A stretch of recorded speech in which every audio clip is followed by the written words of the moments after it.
Water gun sa school. Water gun? You guys are weird. Hindi It is kasali very- sa mga, ano yun, ano? Sa school namin, Oh, grabe ikaw. yung water gun. Tapos, after school, yun ang ginagawa. So, siguro, na yung mga mahasol ba. So, the student body, kinakonfiscate nila yung mga Kaya water kasi guns. tandaan ko rin nung elementary, yun nga, nauso yun. Kasi sa Sacred Heart sa labas, may mga vendor doon nagbebenta ng mga neon na water gun na transparent. Elementary ko ato. And then, student body, of course, mga fourth year, ina naman na. So, Teka, high school? yeah, ang So, student nag-water body. gun ka? No, elementary ko Ah, ato. okay. Elementary ako. Ang student body ang kuan.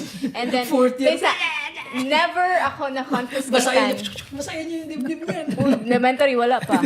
Never ako na-confiscatean ng water gun. Because you know where I hid it? Party. Between your thigh? Between No. your ass, hole, No. butt cheeks. No. Sa ilalim ng armchair. Ah, okay. Tinitake ko. Masasama na mga iniisip. Oh my God. Sus. The Midnight Snack.